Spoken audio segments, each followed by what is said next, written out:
चलिए, पढ़ना था हम लोग को RT 2009 right to education act 2009 चल रहा था, जिसमें हम इंट्रोडक्शन बता दिए थे शायद, है ना।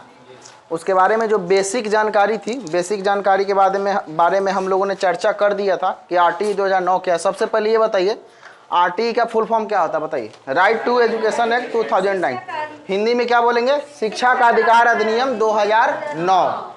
उसमें हम लोगों ने चर्चा किया था कुछ बात पर। सबसे पहले हमने ये चर्चा किया था कि आखिर यह RTE क्यों बनाया गया, ये हमारे लिए क्यों जरूरी था, इसके बारे में भी हम लोगों ने चर्चा किया था। उसके बाद हमने उसमें बताया था आप लोगों को कि शिक्षा का व्यवस्था जो है वो राष्ट्रीय शिक्षा नीति शिक्षा का अधिकार अधिनियम जो है वो शिक्षा से संबंधित है और पिछले 3 स्तर में शिक्षा के सुचारू स्वरूप पर चर्चा किया गया था, जिसमें हम आपको प्राचीन काल का चर्चा करवाए थे। उसके साथ साथ में हम आपको संवैधानिक काल, ब्रिटिश काल के बारे में भी चर्चा करवाया हुआ था, जिसमें हमने बताया था आपको कि ब्रिटिश काल में और प्राचीन काल में शिक्षा व्यवस्था उतना तंदुरुस्त तो नहीं हो पाया, लेकिन अभी संवैधानिक काल जिसको कॉन्स्टिट्यूशन ईयर बोलते हैं उसमें हमारा शिक्षा का व्यवस्था थोड़ा सा अच्छा हो पाया। और जो पहले जो है वो शिक्षा को किस सूची के विषय में रखा गया था, बताइए?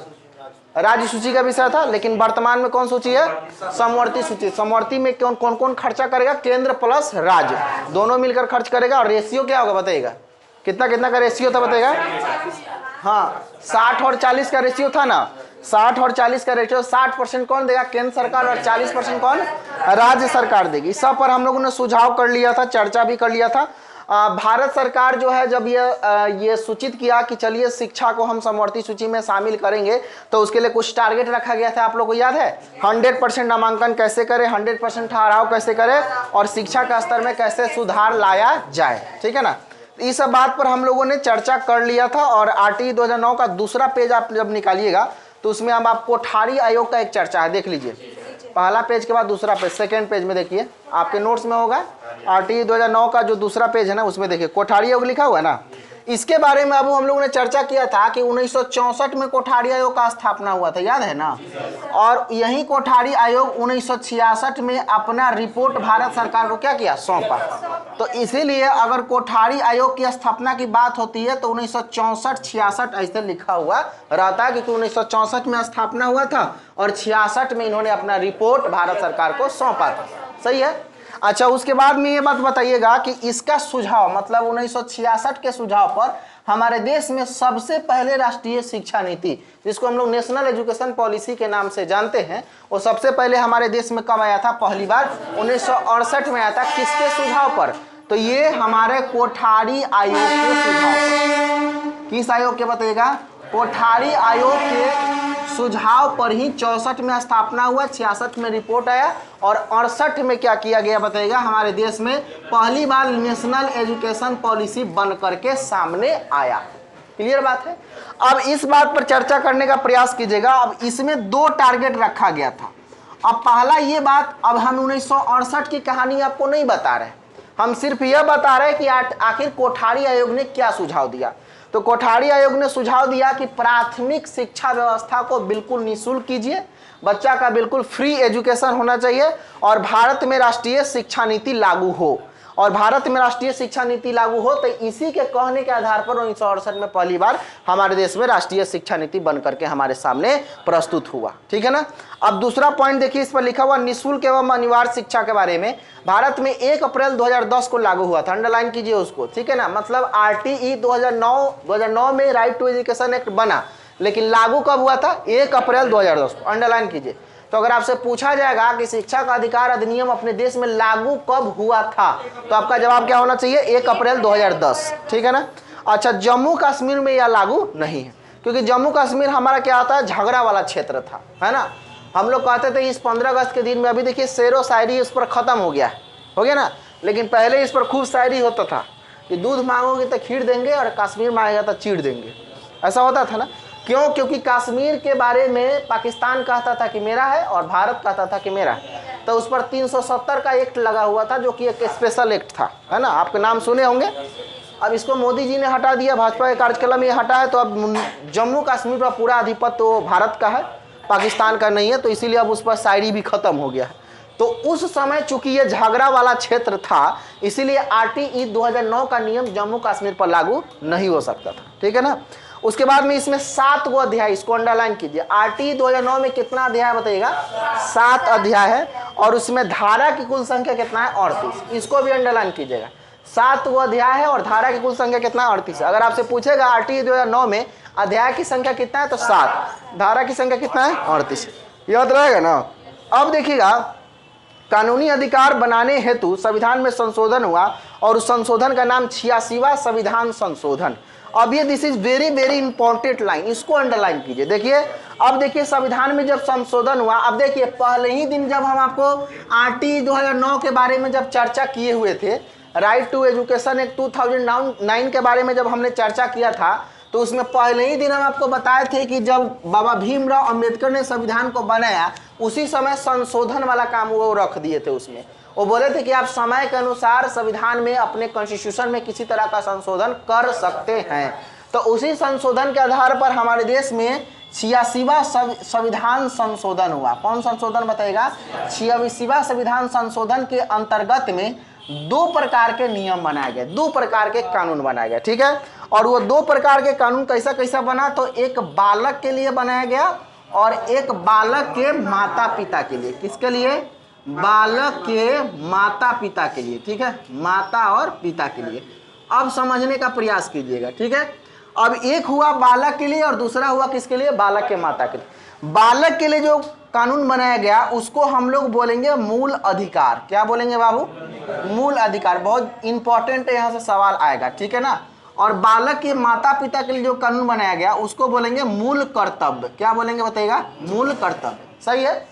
अच्छा देखिएगा, मूल अधिकार को भाग 3 में रखा गया है। किस में रखा गया है? भाग 3 में।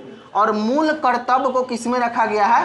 भाग 4 में। चूंकि हम जानते हैं संविधान में कुल भाग की संख्या कितना है बताइएगा? 22 भाग है। अपने इंडियन कॉन्स्टिट्यूशन में कुल भाग की संख्या कितना है? 22। और इस 22 भाग में भाग 3 में मूल अधिकार का चर्चा किया गया है, और मूल कर्तव्य का चर्चा किस भाग में किया गया है? भाग 4 में किया गया। अब ये दोनों प्रकार के कानून क्या था, पहले इसके बारे में समझिए। ये पहला जो कानून था जिसको हम लोग मूल अधिकार कह रहे हैं, ये बालक के लिए था। इसमें कहा गया संविधान के द्वारा बच्चा को यह अधिकार दिया गया कि अगर आप इस पृथ्वी पर जन्म लेते हैं तो आपका जन्म देने वाला भी कोई ना कोई होगा, तो उसका भी कोई ना कोई फर्ज होना चाहिए और आपका भी कुछ ना कुछ अधिकार होना चाहिए। तो इसीलिए मूल अधिकार को बनाया गया बालक के लिए और मूल कर्तव्य को बनाया गया बालक के माता पिता के लिए। इसमें मूल अधिकार में यह बताया गया, समझाया गया और समझाने का प्रयास किया गया, ठीक है ना। कहा गया इसमें कि बच्चा को यह अधिकार है कि जब वह जन्म लिया है तो वह शिक्षा को लेगा, शिक्षा को हासिल करेगा, ठीक है बात। अब यह क्या हो गया? उसके लिए अधिकार हो गया। अब मान लीजिए कि आप भारत देश में जन्मे हैं, तो आरटी 2009 मतलब राइट टू एजुकेशन एक्ट 2009 यह बात कहता है कि आपको फ्री एजुकेशन दिया जाएगा। तो आपका अधिकार है फ्री एजुकेशन लेने का, और ये किस नियम के अंतर्गत में? मूल अधिकार के अंतर्गत में, भाग 4 के अंतर्गत में। आपको कोई रोक नहीं सकता, सॉरी भाग 3 के अंतर्गत में आपको कोई रोक नहीं सकता, क्योंकि ये आपका क्या है? राइट है। राइट का मतलब समझते हैं ना? अधिकार। हमारा अधिकार है शिक्षा लेना। अब ये किस भाग में कहा गया? भाग 3 में।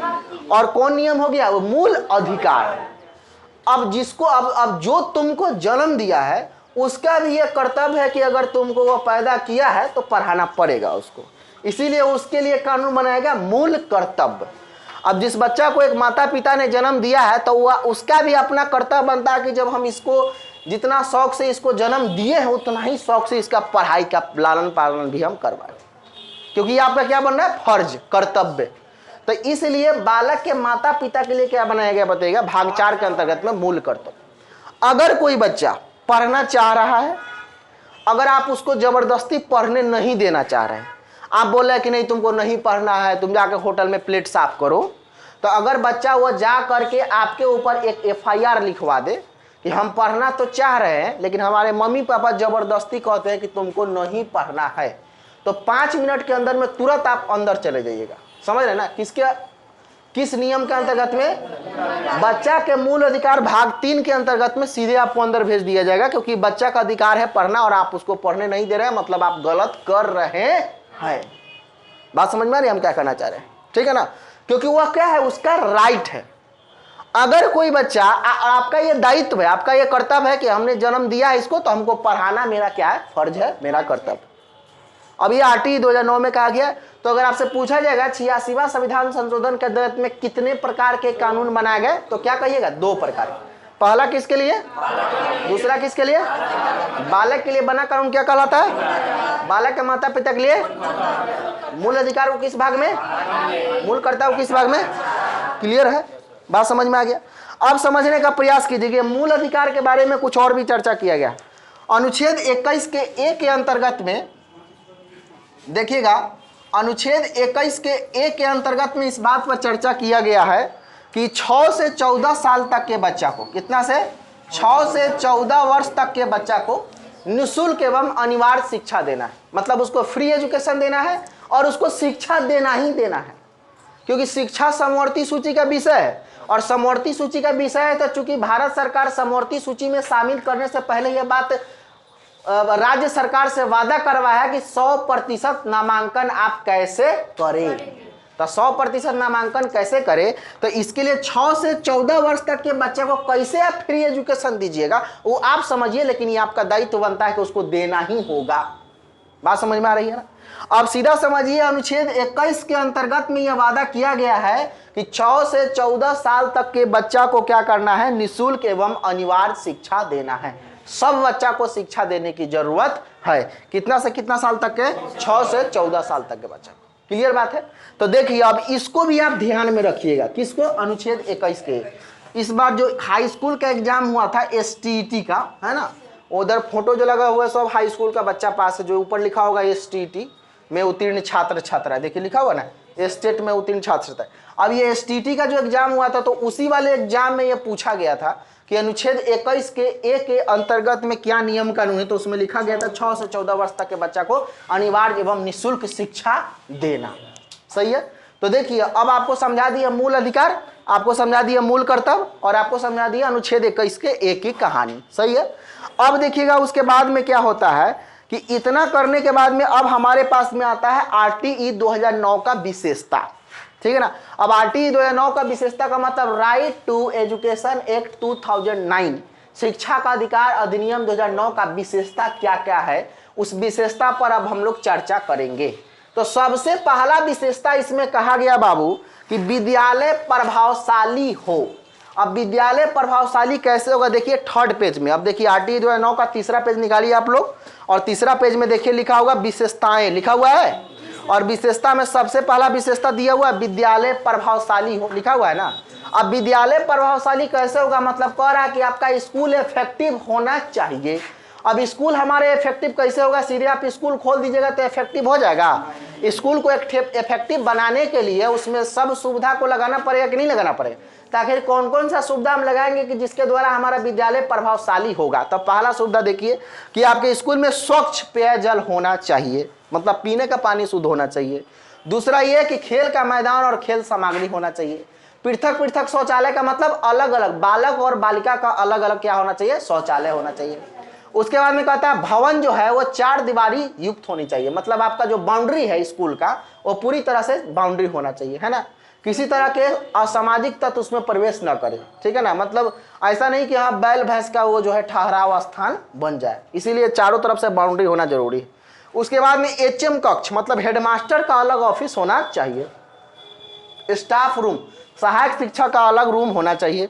अलग अलग कक्षा कक्ष होना चाहिए, कक्षा 1 का अलग, कक्षा 2 का अलग, कक्षा 3 का अलग, कक्षा 4 का अलग, कक्षा 5 का अलग। ऐसा नहीं कि एक ही क्लास में ठीक है पूरब की तरफ में तुम मुंह कर लो, पश्चिम की तरफ में क्लास 2 वाला, उत्तर की तरफ में क्लास 3 वाला, और दक्षिण की तरफ में क्लास, एगो रूम में चारों क्लास चल रहा है। ऐसा नहीं करना है, तब क्या होगा, बच्चा आपका स्कूल प्रभावशाली नहीं हो पाएगा। सभी मौसम में आसान पहुंच होना चाहिए, मतलब स्कूल ऐसा जगह पर होना चाहिए कि जाड़ा गर्मी बरसात किसी भी समय उस स्कूल में आसानी से आप पहुंच जाए। ठीक है ना। और उसके बाद में आपके स्कूल में पुस्तकालय होना चाहिए, मतलब इतना सुविधा अगर आपके स्कूल में रहेगा तो आपका स्कूल प्रभावशाली कहलाएगा, अगर नहीं रहेगा तो प्रभावशाली नहीं होगा। अब इन सारे सुविधाओं में से हमको नहीं लगता कि एक भी सुविधा सरकारी विद्यालय में आज के डेट में है। तो क्या सरकारी विद्यालय प्रभावशाली है? नहीं। यही सारा सुविधा आप जाकर देखिए प्राइवेट विद्यालय में सब सुविधा है, पुस्तकालय भी है, स्टाफ रूम भी है, हेडमास्टर का कक्षा भी अलग है, बालक बालिका का शौचालय अलग अलग है, भवन पूरा 4 दीवारी है, पूरा ग्रिल गेट लगा हुआ है। तब ना प्राइवेट विद्यालय आज के डेट में क्या है, प्रभावशाली इफेक्टिव लर्निंग करा रहा है, और सरकारी विद्यालय इस सबसे क्या है, थोड़ा सा मुक्त हो गया है, नहीं करा पा रहा है। तो विद्यालय को प्रभावशाली बनाने के लिए निम्नलिखित में से किन किन बातों पर विचार करना होगा, इन बातों पर कि आपके विद्यालय में स्वच्छ पेयजल हो, खेल का मैदान हो, अलग अलग शौचालय हो, भवन 4 दीवारी हो, हेडमास्टर का ऑफिस अलग हो, स्टाफ रूम हो, अलग अलग कक्षा कक्ष हो, सभी मौसम में आसान पहुंच हो, और आपके बाद विद्यालय में पुस्तकालय भी होना चाहिए। क्लियर बात है। ये हो गया किसका नियम, विद्यालय को प्रभावशाली बनाने के लिए क्या क्या चीजें जरूरी है। अब ये सवाल पूछता है आपसे कि निम्नलिखित में से किन चीजों की आवश्यकता जो है विद्यालय को प्रभावशाली बनाने के लिए नहीं पड़ता है। अब इसी में से वो है वाला दे देगा, बाकी वाला नहीं दे देगा, आपका आंसर इसमें लगाना पड़ेगा। तो आपको पता रहेगा तब ना कि किन किन चीजों से हम विद्यालय को प्रभावशाली बना सकते हैं, तब उसमें आराम से इस ऑप्शन को आप टिक कर सकते हैं। समझ में आ रहा बात है। दूसरा विशेषता क्या है कि जम्मू कश्मीर और धार्मिक शिक्षण संस्थानों पर लागू नहीं होगा। मतलब आपको पहले ही बता दिए कि आरटीई 2009 का नियम जो है वो जम्मू कश्मीर पर और धार्मिक शिक्षण संस्थान, मतलब जैसे आपको आज के डेट में एनजीओ वगैरह बहुत चलता है ना। अभी आरएसएस का नाम आप लोगों ने सुना होगा, राष्ट्रीय स्वयंसेवक, तो उनका भी स्कूल चलता है, तो क्या धार्मिक शिक्षण संस्थान है। तो वैसे शिक्षण संस्थानों पर ई वाला नियम लागू नहीं होगा। कौन वाला नियम, आरटीई 2009 का नियम। आरटीई 2009 का नियम केवल अफिलिएटेड विद्यालय पर, मतलब जो सीबीएसई या बीएसईबी से मान्यता प्राप्त स्कूल हो या फिर सरकारी विद्यालय हो, उस पर यह नियम सब लागू होता है। ठीक है ना।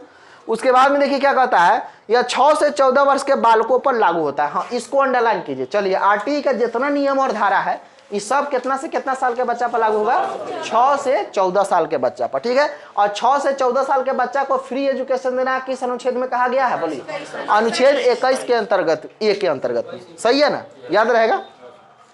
उसके बाद में देखिए क्या कहता है, इसके अंतर्गत समस्त सुविधा निःशुल्क। अभी तो बताया हम आपको कि पूरा का पूरा सुविधा क्या होना चाहिए, निःशुल्क होना चाहिए, बिल्कुल फ्री ऑफ कॉस्ट, कोई पैसा आपको नहीं लेना है।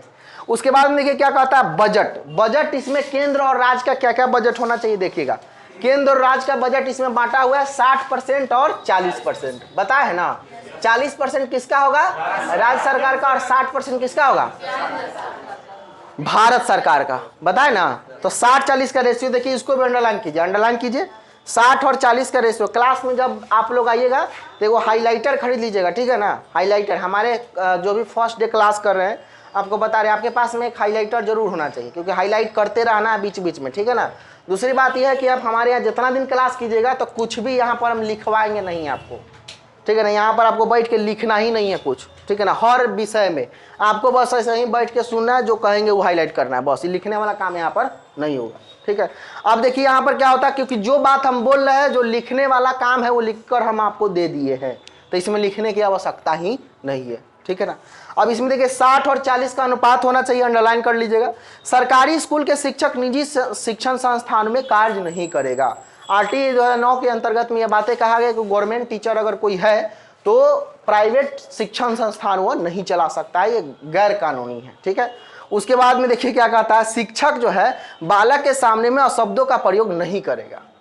अब देखिए टीचर जो है बालक के सामने में क्या करेंगे, किसी भी तरह के शब्द का प्रयोग आपको नहीं करना है। खिचड़ी के लिए मारामारी करना है ना, मतलब सरकारी विद्यालय में सोयाबीन के लिए मारामारी करना है, अंडा के पैसा के लिए मारामारी करना है, लड़का चल जाए तो खूब मार कीजिए, लेकिन बच्चा के सामने में अशब्द भाषा का प्रयोग आपको नहीं करना है, ठीक है ना। आज का सरकारी विद्यालय में ही हो रहा है, कम पढ़ाई या ज़्यादा खिचड़ी में तुम ले लिया, तो अंडा में तुम ले लिया, तो चना में तुम ले लिया, समझ रहे ना जी। अब क्या है कि आप जो है मारा मारी या बोलचाल कीजिए, लेकिन बच्चा के सामने में नहीं कीजिए, क्योंकि आपके अशब्द भाषा से बच्चे के ऊपर प्रभाव पड़ेगा। और ये बात जान लीजिए, आपको बच्चे आदर्श मानते हैं, अगर आप गाली दीजिएगा तो बच्चा के दिमाग में यह बैठता है कि जो मास्टर साहब दे रहा है तो हमको देने में क्या दिक्कत, समझ रहे ना। उसके घर में पापा मम्मी भैया देंगे तो उसके ऊपर ज़्यादा प्रभाव नहीं पड़ता, लेकिन मास्टर के मुंह से सुनिए गाली देते हुए, तब उस पर प्रभाव पड़ जाएगा। जब मास्टर साहब इतना ज्ञानी आदमी है, जब वो दे सकते हैं तो हम काहे नहीं दे सकते, समझ रहे ना बात को। तो इसीलिए बच्चा के सामने में किसी तरह का शब्द भाषा का प्रयोग आपको नहीं करना है। ये कौन कहता है, आरटीई 2009 की विशेषता कहती है। आपको बच्चा के सामने में किसी तरह के अभद्र और अशब्द भाषा का इस्तेमाल नहीं करना है, गाली गलौज जैसे शब्दों का इस्तेमाल नहीं करना है, क्योंकि आपको देखकर ही बच्चे सीखेंगे, ठीक है। उसके बाद में कहता है कि 1 से 5 तक की शिक्षा प्राप्त करने के बाद 6 से 8 में जाने के लिए स्थानांतरण का अधिकारी होगा। अगर कोई बच्चा 1 से 5वीं तक की कक्षा कहीं पर पढ़ा हुआ है और उसमें 8 क्लास तक उस विद्यालय में कक्षा है, लेकिन 5वीं तक पढ़ने के बाद उसको मन हुआ कि नहीं हम स्कूल में नहीं पढ़ेंगे, हम किसी स्कूल में दूसरे स्कूल में जाना चाहते हैं, तो सीधा सीधा समझने का प्रयास कीजिएगा कि उसको टीसी लेने का अधिकार है। टीसी समझते हैं ना, ट्रांसफर सर्टिफिकेट, है ना। तो ट्रांसफर सर्टिफिकेट लेने का उसको अधिकार है। हेडमास्टर के पास जाकर के वो कहेगा कि सर हम इस विद्यालय में नहीं पढ़ना चाहते, 5वीं तक हम पढ़ लिए, इसमें हमको टीसी दे दीजिए ताकि हम 6ठी क्लास में एडमिशन करा पाए, तो उसका अधिकार है टीसी लेना। अगर हेडमास्टर यह बात कहता है कि तुमको टीसी नहीं मिल सकता है, 8वीं तक का विद्यालय है, 8वीं तक तुम इसी में पढ़ो, यह कहना हेडमास्टर के लिए क्या है, गलत है। ये बिल्कुल गैर कानूनी है और नियम के खिलाफ है। बच्चा का मन जब करेगा तब वो स्कूल छोड़ सकता है, उसका अधिकार है कि वो आपको टीसी ले सकता है, ट्रांसफर सर्टिफिकेट लेना है। तो गांव में अगर कोई हेडमास्टर धमकाता हो कि तुमको नहीं मिलेगा, तो उसको जाकर सीधे आरटीई 2009 का नियम पढ़ाइए और उसको बोलिए कि इसमें लिखा हुआ है। अब इसी के आधार पर हम सीधे FIR कर देंगे, समझ रहे ना, इसीलिए आराम से दे दीजिए। लेकिन बता गांव के लोग क्या, जो सरकारी विद्यालय में शिक्षक है उसको पता नहीं होगा कि आरटीई 2009 क्या है। अभी जो शिक्षा मित्र वाले लोग हैं उनको पता होगा शिक्षा का अधिकार अधिनियम 2009 क्या है, NCF 2005 क्या है, बाल केंद्रित क्या है, शिक्षा केंद्रित क्या है, पता होगा क्या, नहीं पता, ठीक है ना। तो लेकिन बच्चा, अब ये चूंकि आप बनने वाले हैं शिक्षक, तो आपको पता होना चाहिए कि मेरा कर्तव्य क्या है और बच्चे का अधिकार क्या है, क्योंकि आप भविष्य के शिक्षक बने। तो समझिए कि छोटा सा संविधान है शिक्षा का एक छोटा सा संविधान है हमारा, शिक्षा का अधिकार अधिनियम 2009। तो आपको ये सब चीज जानकारी हो रहा है ना कि हाँ हमारा क्या कर्तव्य है और बच्चा का इसमें क्या क्या अधिकार सरकार ने दिया है। तो ये भी पता आपको चल गया कि बच्चा को टीसी लेने का अधिकार रहता है, ठीक है ना, आपको दे देना चाहिए उसको, है ना। उसके बाद में देखिए क्या कहता है, बालक को विद्यालय में प्रवेश दिनांक से 6 माह तक कभी भी नामांकन दिया जा सकता है। अगर मान लीजिए कि 1 जनवरी का आपका नामांकन का डेट खत्म हो गया है, तो जनवरी, फरवरी, मार्च, अप्रैल, मई, जून, अगर 6ठा महीना में बच्चा आपके स्कूल में विद्यालय में आ रहा है, वो कह रहा है कि सर जी मामा जी के बियाह में चले गए थे 6 महीना, है ना, हमारा एडमिशन अभी कर दीजिए, क्योंकि गांव के स्कूल में ऐसा ही होता है कि 2 महीना सर मामा के यहाँ चल गए थे, है ना, 3 महीना नानी के यहाँ चले गए थे। अब इस तरह का वार्तालाप अगर बच्चा आपके सामने कर रहा है और वो कह रहा है कि हमको एडमिशन कर दीजिए, हमारा लेट तो हो गया है लेकिन कर दीजिए, तो बच्चा अगर 6 महीना के बाद भी आता है ना, एडमिशन डेट खत्म होने के 6 महीना बाद भी अगर स्कूल में आ गया, वो कह रहा है कि मेरा एडमिशन कीजिए, तो आपको करना होगा।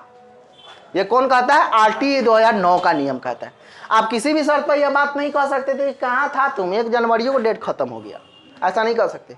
6 महीने लेट भी आपको उसका एडमिशन करना होगा, क्योंकि सरकार का नियम है कि 100% नामांकन होना चाहिए। तो आप उसको भेज नहीं सकते हैं घरे कि हाँ अगला साल आओ फिर जनवरी में, ठीक है ना। 3 महीना, 4 महीना, 5 महीना, 6 महीना तक लेट बच्चा को आपको एडमिशन करना ही होगा। अब वो 6 महीना के पढ़ाई को आप कैसे मैनेज करवाइएगा वो आप समझिए। ये शिक्षा का अधिकार अधिनियम 2009 का आता है कि वो टीचर समझेंगे, प्रिंसिपल समझेंगे, स्कूल की व्यवस्था समझेंगे, वो हम नहीं जानते, लेकिन बच्चा को बिना एडमिशन के फिर आना नहीं, उसको एडमिशन लेना है। ऐसा कौन कहता है, आरटीई 2009 का आता है, शिक्षा का अधिकार अधिनियम 2009 का आता है। क्लियर बात है।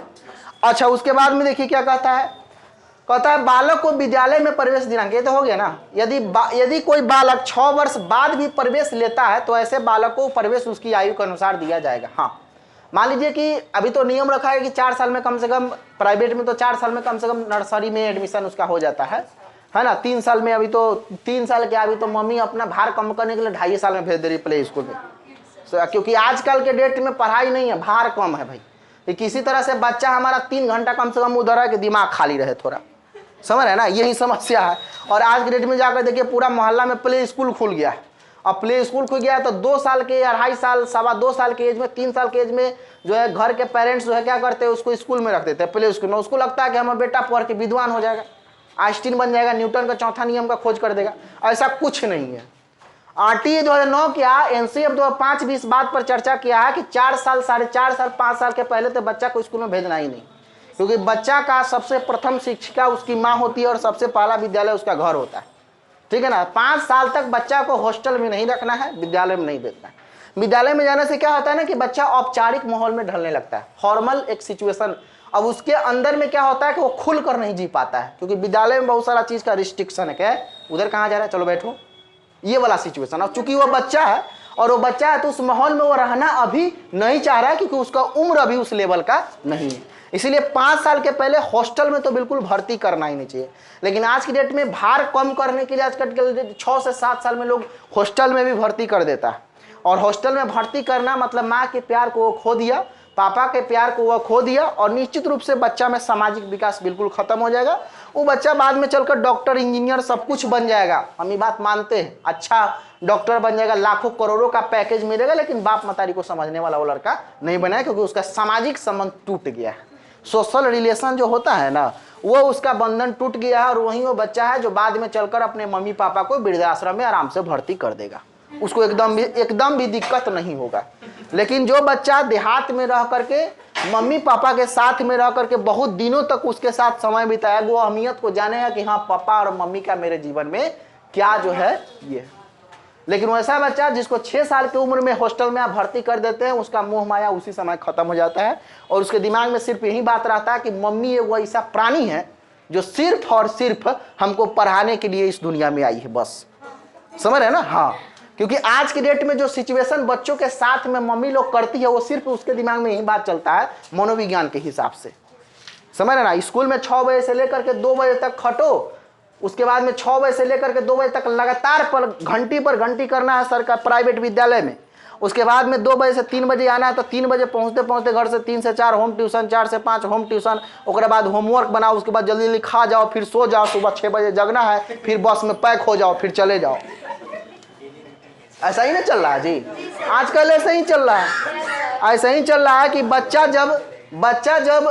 जब स्कूल जाने लगता है तो उस समय पापा सोए रहते हैं, क्योंकि वो 6 बजे निकल जाता है। और जब पापा ऑफिस से आते हैं, मार्केट से आते हैं, तब तक बच्चा खाना खाकर सो गया रहता है। समझ रहे ना? मतलब मिले हुए कम से कम 1 सप्ताह हो जाता है। अब बताइए उससे क्या सोशल संबंध बनेगा, सामाजिक संबंध बनेगा? हो नहीं बनेगा। बच्चा से थोड़ा सा इंटरेक्शन करना, उससे बात करना है, उससे पूछना है बेटा क्या पढ़े हो, आज कौन मैम पढ़ाई है, कौन सर पढ़ाए हैं, क्या क्या चीज़ पढ़ा है। लेकिन उससे मतलब नहीं है, यहाँ खाली खाना पूर्ति करना है। बना लिया, ये बना लिया, चलो इसको बना लो, इसको बना लो तो सो जाना, इसको बना लो तो सो जाना, बस यही है। और बच्चा के दिमाग में ये रहता है किसी तरह से जल्दी जल्दी हम खाना पूर्ति करें और बैग बंद करें और सोए, यही ना होता है। लेकिन वो पढ़ाई नहीं है, आप इस बात को समझिए। नेशनल करिकुलम फ्रेमवर्क 2005 इस बात का पुरजोर समर्थन नहीं किया, बल्कि विरोध किया है। बोला है कि मोटा पाठ्य पुस्तक, भारी किताबें, मोटी करिकुलम, ये सब असफलता का कारण है बच्चा का। बच्चा किताबी कीड़ा बने। नहीं, वही बात कर रहे हैं। आजकल तो व्हाट्सएप चल गया है, आजकल सोशल मीडिया चल गया है। प्राइवेट स्कूल में आज के डेट में, कोरोना काल में हम देखते थे कि हमारे भी घर में 2-3 बच्चे थे, उसमें देखते थे कि मतलब वो होमवर्क भेजता था मोबाइल पर कि इतना से इतना पेज तक याद करो। अरे कोई मतलब नहीं कि हाँ बच्चा को कैसे याद हो, उसके मेंटल लेवल का कोई ख्याल नहीं, उसके मानसिक शक्ति का कोई ख्याल नहीं कि इसका मेंटल पावर क्या है। बस इतना से इतना फेयर करो, बस कह देना है, निकल जाना है। तो अब वो तो देवे करेगा। उसके बाद में मम्मी भी तो कम नहीं रहती है। यहाँ पर तो मम्मी होम ट्यूशन वाले सर को कहती कि सर थोड़ा सा ज्यादा दीजिएगा कि बिजी रहेगी, यही बात है। अभी छुपाने वाली बात नहीं, सच्चाई है कि थोड़ा ज्यादा दीजिएगा कि बनाएगा ज्यादा देर तक। और समस्या है कि जब सब लोग यही चाह रहा है तो भाई चलो, क्या दिक्कत है। लेकिन ये गलत है। अगर आप ऐसा करते हैं अपने बच्चे के ऊपर तो आज से छोड़ दीजिए, ठीक है ना, ये सब सही नहीं है। उसके बाद ये देखिए क्या कहता है, बालक विद्यालय में प्रवेश दिनांक होगा यदि कोई बच्चा 6 वर्ष के बाद, हाँ मतलब बच्चा अगर 6 साल के बाद 7 साल 8 साल 9 साल 10 साल में अगर उसको पढ़ने की इच्छा हुआ और या विद्यालय में कि सर हमको पढ़ना है, तो उसके उम्र के अनुसार आप क्लास उसको देना पड़ेगा और उसका जो भी कमी है उसको सुधारने का काम आपका है। अब एक शिक्षक होने के नाते RT 2009 के नियम को फॉलो कीजिएगा तो आपके ऊपर बहुत बड़ा रिस्पॉन्सिबिलिटी है कि नहीं है? है कि नहीं है? मतलब 6 महीना कोर्स छूट गया तो उसको भी संभालिए। बच्चा क्लास 8वीं में उसको पढ़ने का मन किया था, उसका एडमिशन तो क्लास 3रा में हो गया, लेकिन पहला दूसरा वाला कोर्स कौन पढ़ाएगा? वो आप पढ़ाइए। समझ रहे ना? तो अगर आप सही में इस शिक्षक के धर्म को आप निभाइएगा तो आपके पास में बहुत काम है, लेकिन धर्म को आप नहीं समझिएगा तो कोई काम नहीं है। सच्चाई है कि नहीं बताओ? अब उसके बाद में देखिए क्या कहता है। उसके बाद में कहता है कि यदि कोई बालक 6 वर्ष बाद प्रवेश लेता है तो ऐसे बालक को प्रवेश उसकी आयु के अनुसार क्या होना चाहिए बताइएगा, दिया जाएगा। मान्यता के बिना विद्यालय संचालित नहीं होगा। हाँ, कोई भी स्कूल जो है बिना अफिलिएशन के संचालित नहीं किया जाएगा। बिना अफिलिएशन के किसी भी स्कूल का संचालन आप नहीं कर सकते हैं। अफिलिएशन स्कूल में होना चाहिए, ठीक है ना।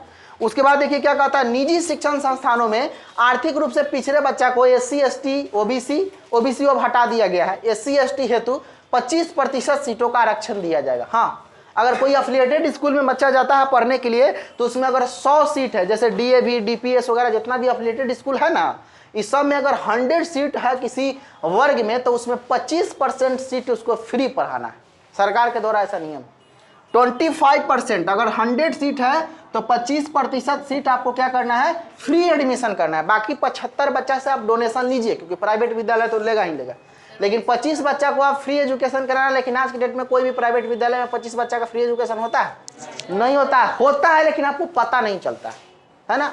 अब उसी में SC ST वर्ग वाले भी बच्चे जाकर पढ़ते हैं ना, तो सब में देखिए कैटेगरी वो जो है ना, जब जाइएगा फॉर्म भरने के लिए तो उसमें कैटेगरी वो फिलअप करवाया कि आप किस कैटेगरी से, OBC है, SC है, ST है। जैसे देखे कि आप SC है चाहे ST है तो उसी 25% वाला कोटा में आपको डाल देगा। तो सरकार की नज़र में चला गया कि लड़का को हम फ्री पढ़ा रहे हैं क्योंकि SC ST है। उससे क्या कर रहे हैं, गार्जियन से भी उसको हम लोग क्या करते हैं, पैसा लेना चालू कर देते हैं। समझ रहे हैं, ये सिचुएशन है, हर स्कूल में होता है ऐसा।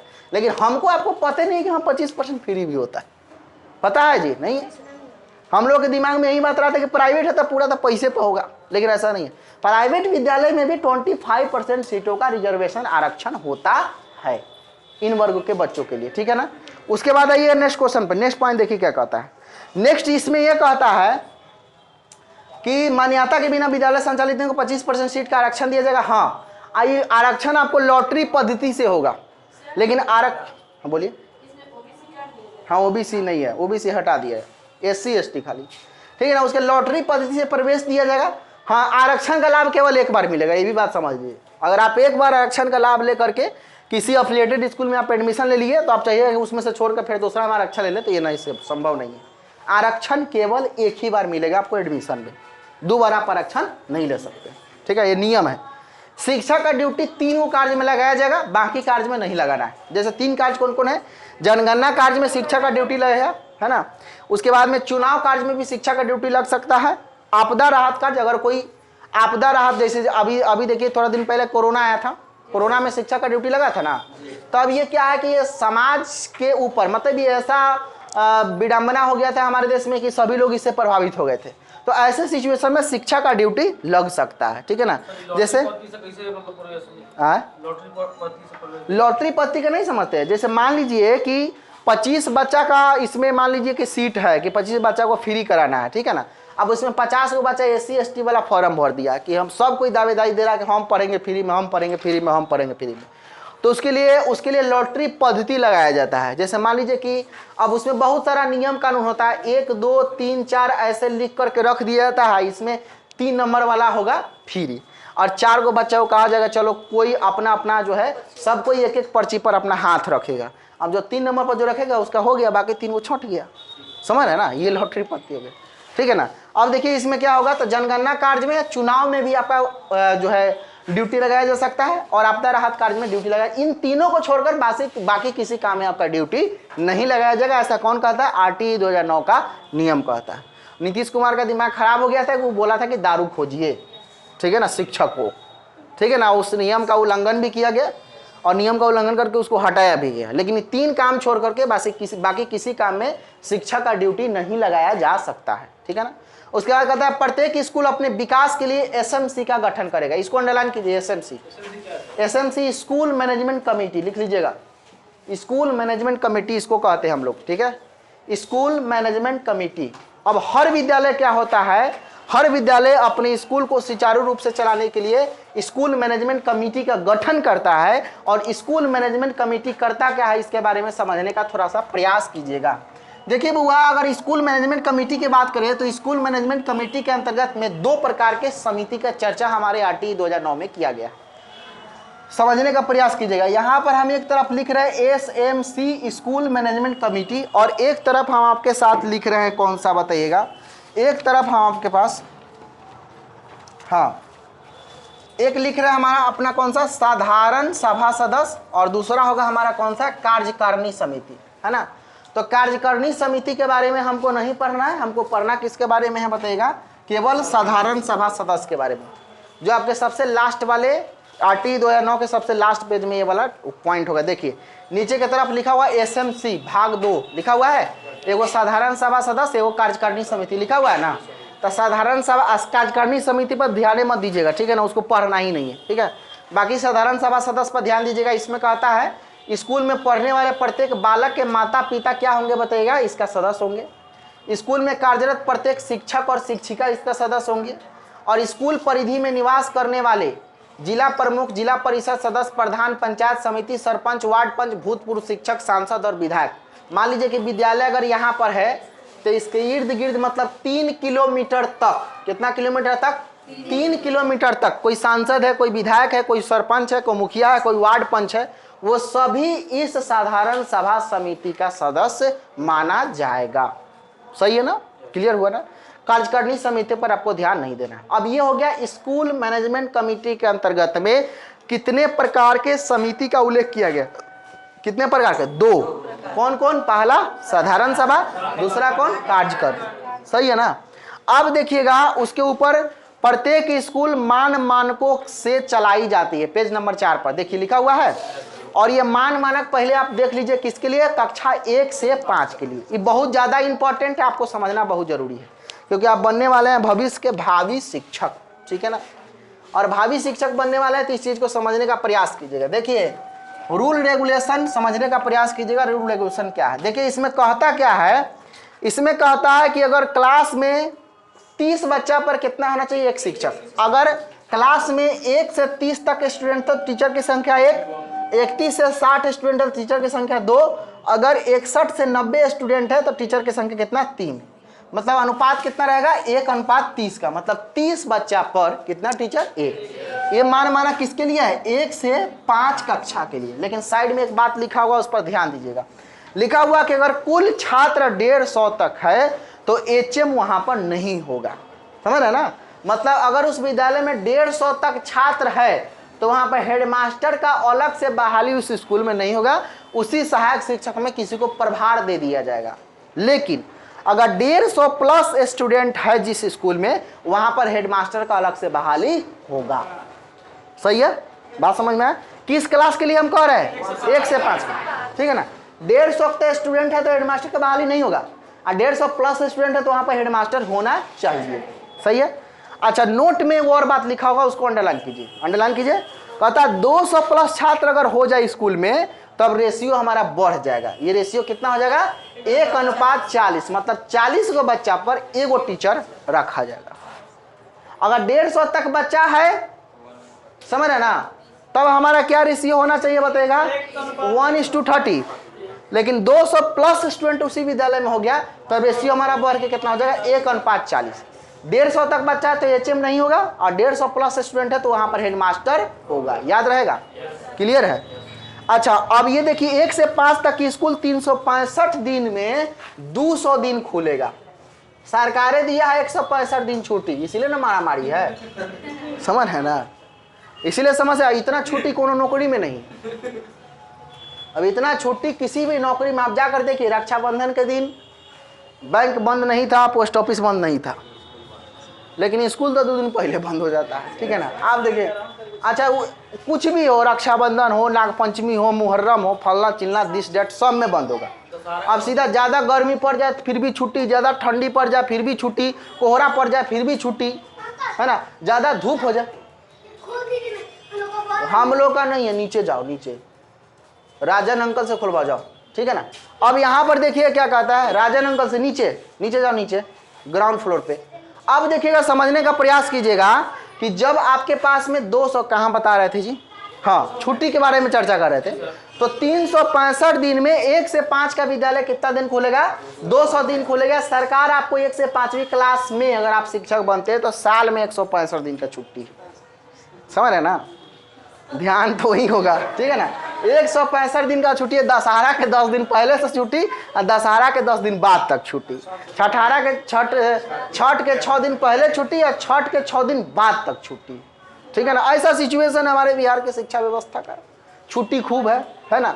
इसीलिए क्या होता है कि इसके लिए थोड़ा सा मारामारी ज्यादा है। अब देखिएगा 365 दिन में कितना दिन पढ़ाना है आपको, 200 दिन, ठीक है ना। हाँ, उसके बाद में काम कितना करना है देख लीजिए, पूरे साल में 800 घंटा काम करना है आपको। कितना घंटा काम करना है, 800 घंटा काम करना है। प्रत्येक शिक्षक एक सप्ताह में मतलब 1 वीक में कम से कम आपको 45 घंटा काम करना होगा। अंडरलाइन कीजिए, सवाल पूछेगा ये सब, समझना, this is very very important. 800 घंटा एक वर्ष में, एक सप्ताह में 45 घंटा, 150 तक अगर स्टूडेंट है तो एचएम नहीं होगा, 150 प्लस स्टूडेंट है तो एचएम होगा, 200 प्लस बच्चे आ रहे हैं तो रेशियो 1:40 हो जाएगा, 1:30 से।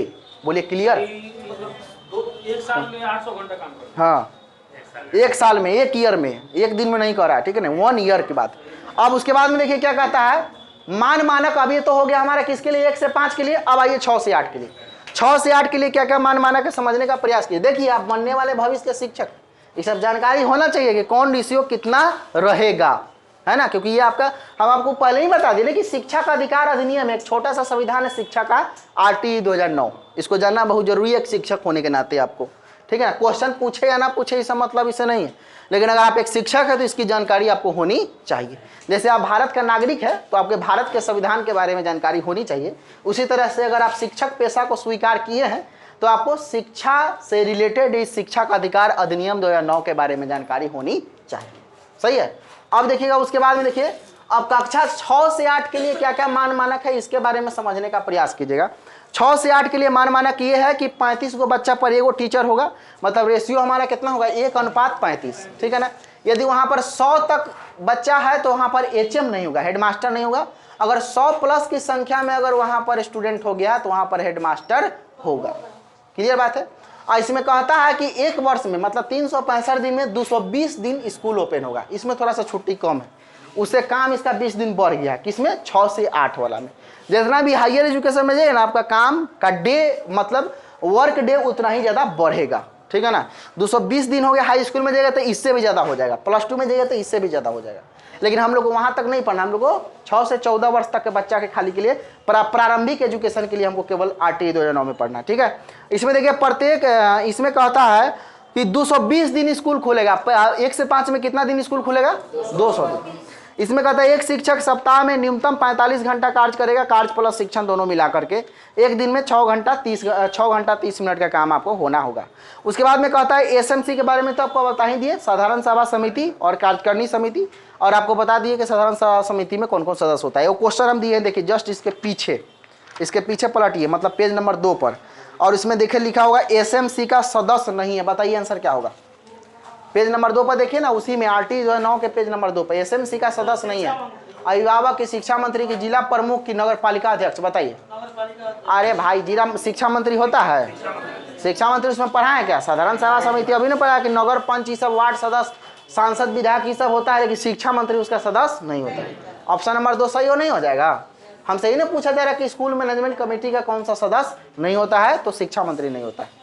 RTE एक्ट 2009 की विशेषता है, पहला विशेषता बताइए क्या क्या है, बताइएगा। ट्यूशन नहीं कराएगा, ये तो विशेषता है ना। कहता है कि प्रवेश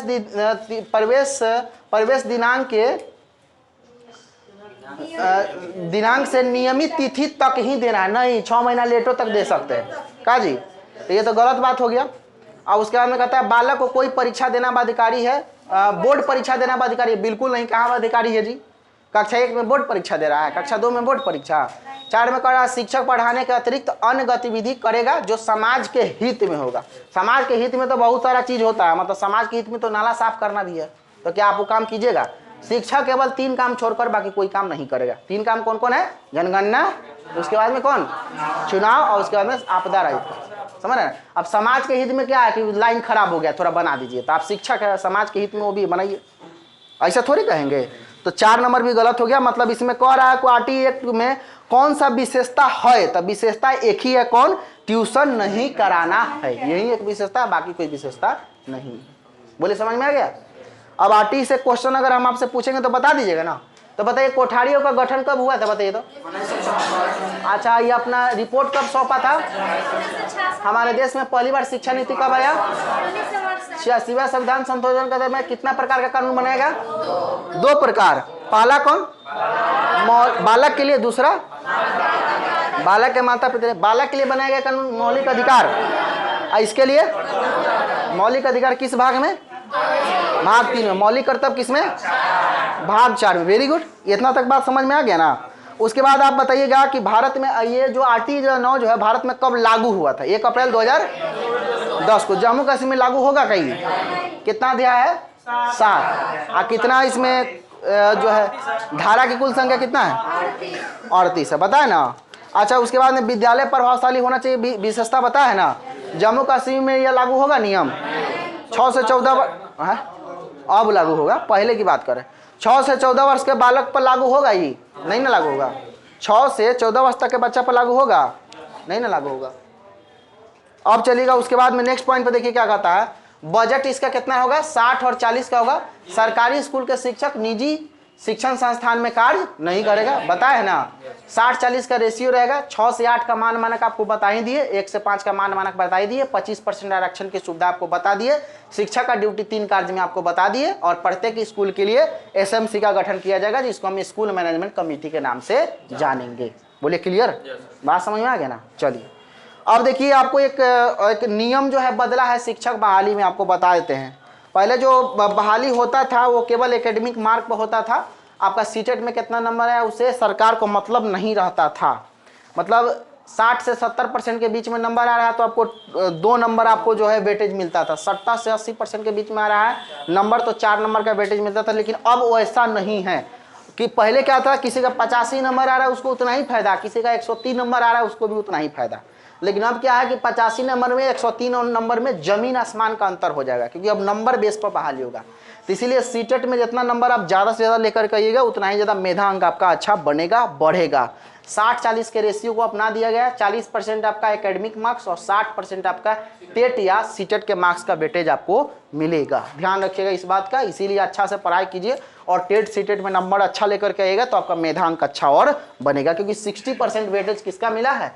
सीटेट को ही मिला है। 40% वेटेज मिला है केवल मैट्रिक, इंटर, डीएलएड, बीएड के नंबर को। ठीक है, चलिए बहुत बहुत धन्यवाद, आपका दिन शुभ हो। Thank you so much. Form ही नहीं आया, फॉर्म आएगा, ठीक है ना।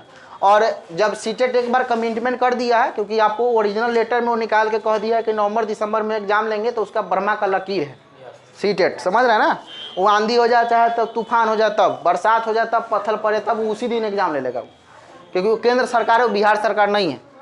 बिहार सरकार नीतीश कुमार वाला सरकार, तेजस्वी यादव वाला सरकार नहीं है कि बहुत दिक्कत है अभी एग्जाम छोड़ देते हैं। वो जो कह दिया सो कह दिया, ठीक है ना। तो आप दिमाग में मेंटेन कर लीजिए कि नवंबर-दिसंबर में एग्जाम लेना तय है।